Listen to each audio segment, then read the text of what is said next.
बहू किस सोच में डूबी हो? अगर तुम्हें कुछ अच्छा नहीं लग रहा तो तुम कमरे में जाओ, मैं सारा काम कर लूँगी। राधिका के पापा की अचानक हार्ट अटैक से मृत्यु ने उसके सारे परिवार को शोक में डुबो दिया। घर परिवार से जैसे हंसी गायब ही हो गई। पापा के जाने के गम को कोई भुला नहीं पा रहा था। पापा का अभी 2 साल पहले ही सरकारी नौकरी से रिटायरमेंट हुआ था और उनका फंक्शन भी उन्हें बड़े जोर शोर से किया था। बड़े जिंदा दिल इंसान थे उसके पापा। एक बार किसी से दोस्ती कर लेते तो उसे बरसों बरस निभाते थे। राधिका में तो उनकी जान बसती थी और राधिका भी अपने पापा को जी जान से प्यार और आदर करती थी। पर पापा की आकस्मिक मौत ने राधिका को अंदर तक तोड़ दिया। रह रहकर उन्हें याद करती और फिर घंटों रोती रहती। अभी उसके बच्चे छोटे ही थे। बेटी 5 साल की तो बेटा 1 साल का। उनका ख्याल भी रखना जरूरी था। और सास ससुर पति सभी तो थे घर में, इसलिए राधिका उनकी 13वीं करके ही वापस अपने ससुराल आ गई थी। अपनी मम्मी के पास ज़्यादा रुक नहीं पाई थी। उसे अपने ससुराल को जो संभालना था, फिर बेटी बहू बनने के बाद कब तक अपने मायके रह सकती है। आखिर प्राथमिकता तो ससुराल ही होती है हमारे समाज में। और फिर शादी होने के बाद ससुराल संभालना हर औरत का कर्तव्य बन जाता है। वैसे राधिका को ससुराल बहुत ही अच्छा मिला था। माँ का प्यार देने वाली सासू माँ उर्मिला जी, पिता सा लाड करने वाले ससुर सुरेश जी, पति राजीव भी बहुत ही केयर करने वाले मिले थे उसे। कुल मिलाकर वैवाहिक जीवन पूर्ण संतुष्ट थी। राधिका सासू माँ ने कभी मायका जाने से नहीं रोका उसको। जब मन हो अपने पीहर मिलकर आ सकती थी। सासू माँ का मानना था कि जब मेरी बेटियों को मेरी याद आती है, हर 6 महीने में वो अपने माँ बाप से मिलने के लिए तड़प सकती है, तो फिर राधिका क्यों नहीं? वो भी तो किसी के जिगर का टुकड़ा है।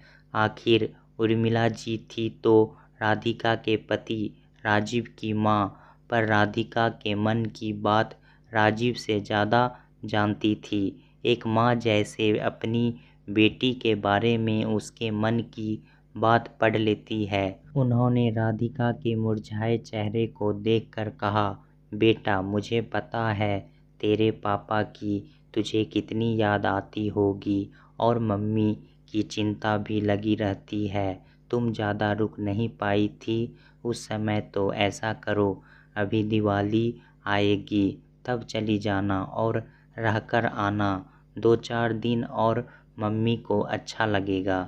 उसकी बेटी उसके पास हो तो राधिका ने पूछा, मम्मी जी आप मेरे मन की बात बिना बताए कैसे समझ जाती हो?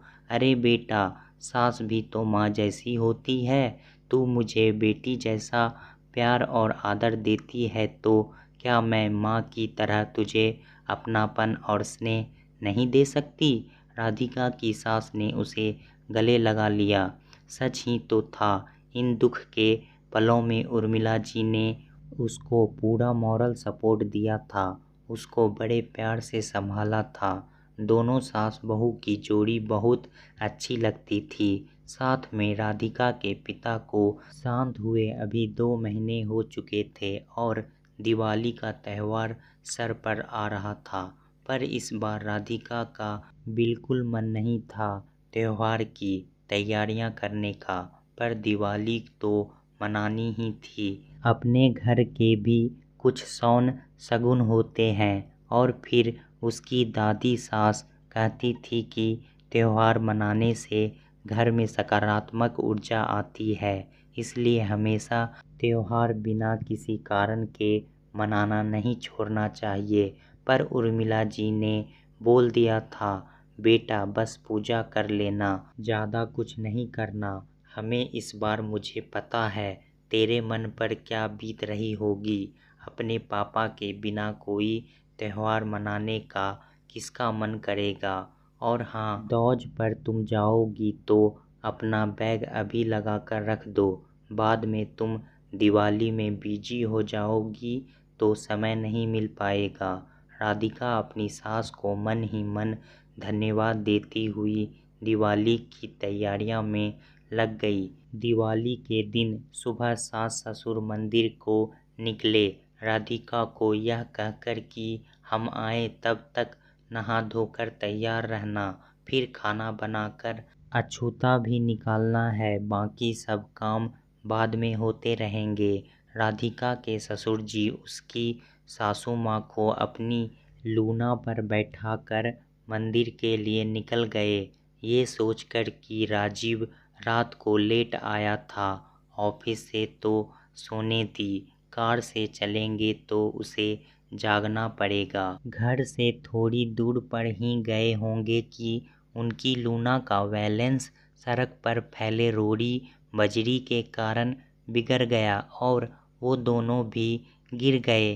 कुछ रोड़ी बजरी सुरेश जी के घुटने के अंदर तक चली गई और गहरा घाव हो गया। वहीं उर्मिला जी के कंधे में अंदरूनी चोट आई। राहगीरों ने किसी तरह उन्हें उठाया और राजीव को फ़ोन किया। राजीव जल्दी से उठा, राधिका को बताया और कार लेकर दौड़ पड़ा। अस्पताल पहुँचे, चेकअप कराया तो पता लगा उर्मिला जी को कंधे में और सुरेश जी को घुटने में फ्रैक्चर हो गया और दोनों को अगले 10 से 15 दिनों तक बेड रेस्ट करना है और आराम में रहना है, ज़्यादा दौड़ भाग नहीं करनी है। यह सुनकर सब उदास और दुखी हो गए। वहीं राधिका का रो रो कर बुरा हाल हो गया। एक तो पापा के जाने का गम भुला भी नहीं पाई और ऊपर से आज इतने बड़े त्योहार के दिन सासू माँ और ससुर जी का इस तरह दुर्घटनाग्रस्त हो जाना उस पर दुखों का पहाड़ टूटने जैसा था, साथ में छोटे बच्चों का साथ। पर राधिका के ससुर जी को त्योहार को अभी भी पारंपरिक तरीके से मनाना पसंद था और उनको खुद घर को सजाना, तैयारियां करना भी बहुत पसंद था। पर उनकी इस हालत में साल का इतना बड़ा त्योहार कैसे मनेगा, यही सोचकर वो ज़्यादा दुखी थे और उर्मिला जी को अपने दुख से ज़्यादा राधिका के लिए दुख हो रहा था कि बेचारी छोटे बच्चों को संभाले या हम बड़े बूढ़ों को। और वो अपनी मम्मी से मिलने के लिए कितनी खुश थी। इसने मेरे कहने पर बैग भी लगाकर रख दिया। खैर, अब जो होना था वो हो गया, पर त्योहार तो मनाना ही था, इसलिए राधिका सब चिंताएं भूलकर घर के काम में लग गई और जब तक वो लोग अस्पताल से फ्री ना होकर आए तब तक दोपहर के 2 बज चुके थे और उसने पूरा खाना तैयार कर लिया, घर सेट कर दिया। दिवाली के पूजा की सारी सामग्री मंदिर में सजा कर रख दी, बिल्कुल वैसे ही जैसे सुरेश जी को पसंद थी। उन्होंने बोला भी, बेटा तुम जैसे करना चाहो कर लो, अभी तुम अकेली क्या क्या करोगी। पर वो बोली, पापा जी आप वैसे ही आज इस दुर्घटना से इतने उदास और दुखी हो तो कम से कम पूजा अच्छे से संपन्न होगी तो आपका दिल तो खुश हो जाएगा। सुनकर ससुर जी की आंखें भर आई कि एक बहू भी इतना सोच सकती है अपने सास ससुर की खुशी के बारे में। पूजा का समय हो गया था। राधिका के सासू माँ और ससुर जी ऊपर कुर्सी पर बैठे हुए थे और राजीव और राधिका को सारी विधि समझा रहे थे और पूजा ससुर जी के अनुसार संपन्न हो गई और लोग दवाई लेकर सो गए और राधिका ने अपनी मम्मी को फ़ोन किया। मम्मी चरण स्पर्श, कैसे हो आप? मैं ठीक हूँ बेटा, पर तू बता समधी जी और समधन जी कैसे हैं? मेरी बात नहीं हो पाई उनसे। सुबह ला मेरी बात करवा दे। अभी मम्मी वो सो गए दवाई लेकर। अभी ठीक है, बाकी टाइम तो लगेगा अभी। कोई बात नहीं बेटा, सब ठीक हो जाएगा। अभी तेरे पापा को जाना था तो चले गए, उनकी कमी कोई पूरी नहीं कर सकता। पर तू भगवान का शुक्रिया अदा कर, जो इतनी बड़ी बला टल गई और समधी समधन जी को चोट आकर ही रह गई। तू अब उनकी मन लगाकर सेवा कर। आखिर सास भी तो माँ जैसी होती है। एक माँ को परेशानी में छोड़कर दूसरी माँ से मिलने आना उचित नहीं है बेटा। उनके अच्छे होने पर मैं खुद ही उनसे और तुझे मिलने आ जाऊंगी। थैंक यू मम्मी, आपसे बात करके मुझे बहुत हिम्मत मिल गई। चल तू सो जा, अभी थक गई होगी पूरे दिन काम करके। राधिका और मम्मी ने फ़ोन रख दिया। राधिका अपने सारे काम निपटाकर जैसे ही बिस्तर पर पड़ते ही उसको भी नींद आ गई। आज थक जो गई थी, सुबह उन लोगों के उठने से पहले ही उठ गई और उनका गर्म पानी चाय सब तैयार कर उनके कमरे में ले आई। वो लोग अभी राधिका के कमरे में शिफ्ट हो गए, क्योंकि उसके रूम में अटैच वॉशरूम था और वेस्टर्न टॉयलेट भी था, जिसकी उन लोगों को बहुत ज़रूरी थी। ऐसी स्थिति में राधिका उर्मिला जी को चाय देते हुए बोली, मम्मी जी आप चिंता मत कीजिए, बच्चे सो रहे हैं, तब तक मैं आपका सारा काम करवा देती हूँ। वो शौच आदि से फ्री हुई तब तक राधिका उनके लिए गुनगुना पानी ले आई और उनके मुंह हाथ धुलवा कर उनके सारे कपड़े बदले, उनके सारे शरीर पर तेल लगाया, उनके बाल बनाए, क्योंकि कोई भी काम करने में वो पूरी तरह असमर्थ थी। फ्रैक्चर उनके दाहिने कंधे में जो हुआ था, आज राधिका के लिए उसकी सासू माँ एक बच्चे से कम नहीं थी। पर राधिका के चेहरे पर सिकन तक नहीं थी और सासू माँ एक अपनी बहू को इतनी सेवा करते देख मन ही मन ढेरों आशीर्वाद दे रही। वो बोली, बेटा सॉरी, मेरी वजह से तुम अपनी माँ से मिलने नहीं जा पा रही। और राधिका ने उनको बीच में ही टोकते हुए कहा, मम्मी जी मैं अब आपको छोड़कर कहीं नहीं जाने वाली जब तक आप पूरी तरह ठीक नहीं हो जाती।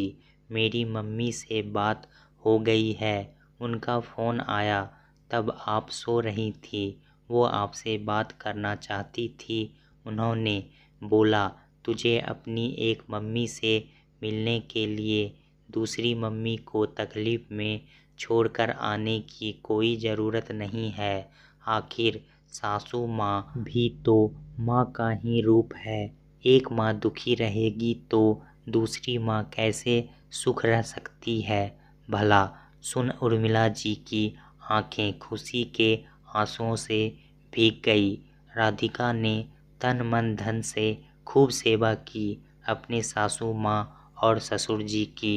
वो उनको टाइम टू टाइम दवाई देती, उनको एक्सरसाइज करवाती, उनके खाने पीने का विशेष ख्याल रखती, कैल्शियम से भरपूर खाना खिलाती ताकि हड्डियां जल्दी जुड़ जाए। और इस उम्र में भी वो समय पर रिकवरी कर रहे थे।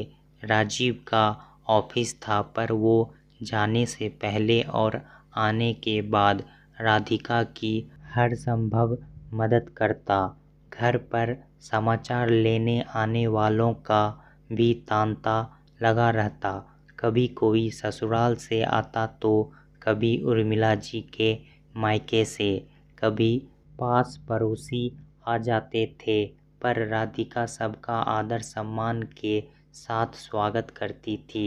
क्योंकि उसने अपने सास ससुर जी को अपने माता पिता जो मान लिया था। दोस्तों, रिश्ते प्यार, सम्मान और अपनेपन से चलते हैं। जिस रिश्ते में प्यार और अपनापन हो वह रिश्ता कभी भी नहीं टूटता।